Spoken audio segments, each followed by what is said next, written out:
Sebelum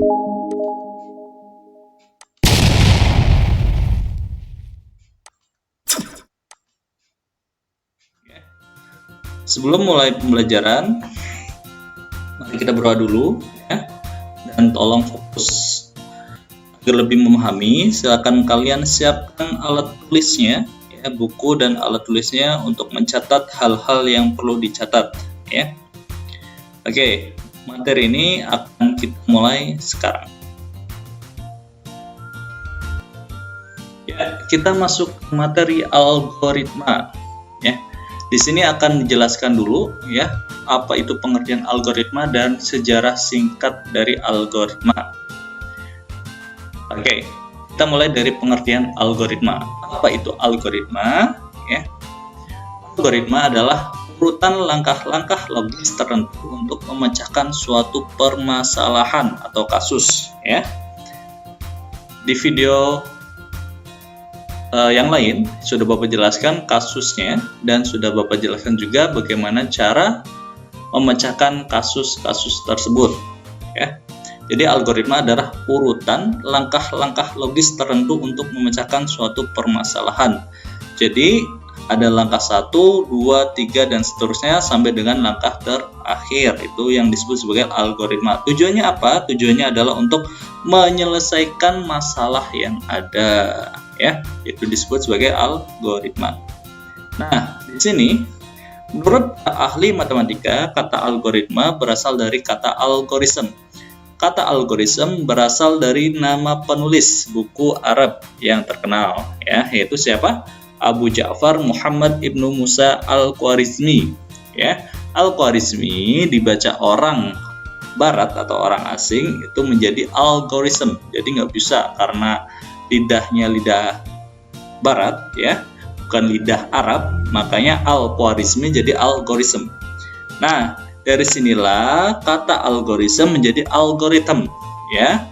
Muncul karena kata algorithm sering dikelirukan dengan aritmetik ya. Jadi biar tidak keliru ngomong algorithm dengan aritmetik ya, akhirnya akhiran SM menjadi THM atau THM ya, jelas ya. Jadi untuk membedakan saja antara aritmetik dengan algorithm, makanya akhiran SM ya, atau panggilan dari penemunya Al-Khwarizmi diubah menjadi THM, algorithm ya. Nah, ini adalah gambar sang penemunya ya, Bapak Al-Khwarizmi ya. Yang jelas kalau dari namanya berarti dia adalah Muslim. Ya, next, lanjut. Ciri-ciri algoritma. Ya. Di video kali ini Bapak akan menjelaskan sedikit tentang ciri-ciri algoritma ya. Yang pertama adalah algoritma itu pasti logis, ya. Pasti sistematis, pasti tidak ambigu, dan pastinya efektif. Nah, kita lihat penjelasannya. Apa yang dimaksud dengan logis? Logis yaitu masuk akal atau tidak ngawur, atau dapat dipahami akal secara baik ya. Jadi segala sesuatu yang masuk di akal pikiran kita itu disebut logis ya. Kalau tidak bisa dipikirkan oleh akal pikiran kita, akal sehat kita, maka itu bukan hal yang logis. Contohnya hantu ya. Hantu itu tidak bisa dilihat oleh mata kita ya. Makanya banyak orang yang menganggap hantu itu tidak logis ya, karena ya tidak masuk akal, karena tidak bisa terlihat. Oke. Ini adalah penjelasan dari ciri-ciri algoritma ya, logis atau masuk akal ya. Yang kedua itu sistematis. Apa maksudnya? Nah, sistematis di sini algoritma itu mempunyai ciri-ciri berurutan ya, memiliki awalan, proses dan akhiran. Jadi biasanya algoritma itu berurutan ya, dari 1, 2, 3 dan seterusnya sampai dengan tahap terakhir ya. Makanya di sini ada awalan, proses dan akhiran.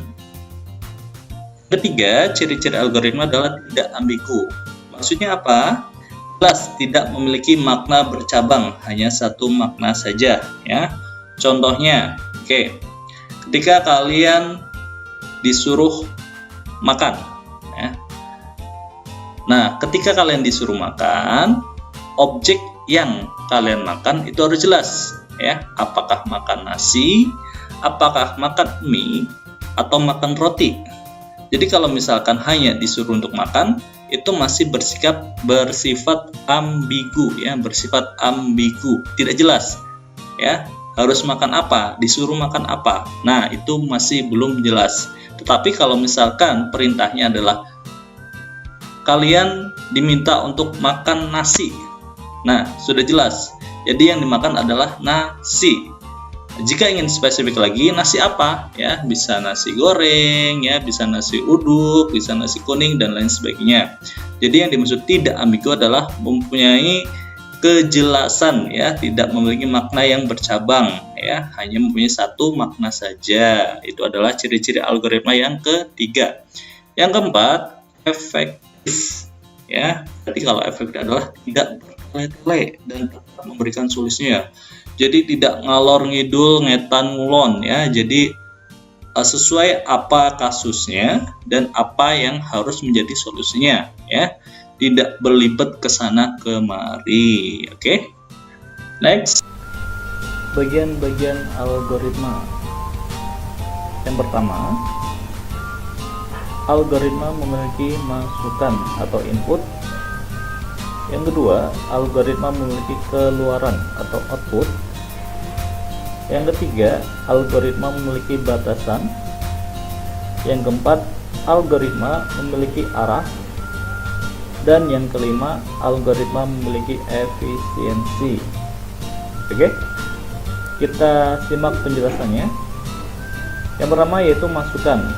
Apa yang dimaksud dengan masukan? Di sini masukan adalah memiliki awalan atau permulaan ya. Contohnya yaitu panjang, lebar, sisi. Jadi yang diketahui apa itu adalah sebagai masukan. Yang kedua adalah keluaran. Apa yang dimaksud dengan keluaran? Yaitu memiliki akhiran atau hasil ya. Contohnya adalah luas, volume, gaya. Yang ketiga, memiliki proses yang terbatas ya. Jadi tidak panjang lebar ya, tapi memiliki batasan. Misalkan dalam satu kasus bisa diselesaikan dalam 5 batas atau 5 langkah, dapat diselesaikan dengan 10 langkah. Nah, itu adalah yang disebut sebagai batasan. Yang keempat, arah. Memiliki urutan yang jelas dari awal sampai akhir ya. Jadi yang pertama itu apa, diketahuinya apa, prosesnya bagaimana, dan tujuannya apa ya. Jadi harus memiliki arah ya. Contohnya kita berjalan dari rumah ke sekolah ya.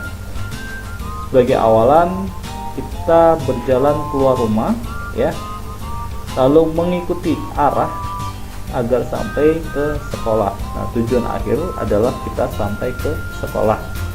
Itu adalah bagian algoritma yang keempat, memiliki arah.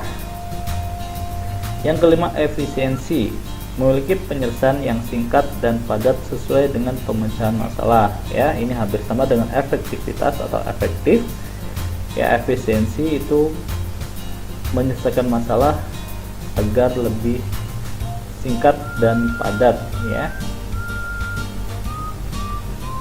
Next ya. Pada materi berikutnya akan dijelaskan tentang flowchart. Oke.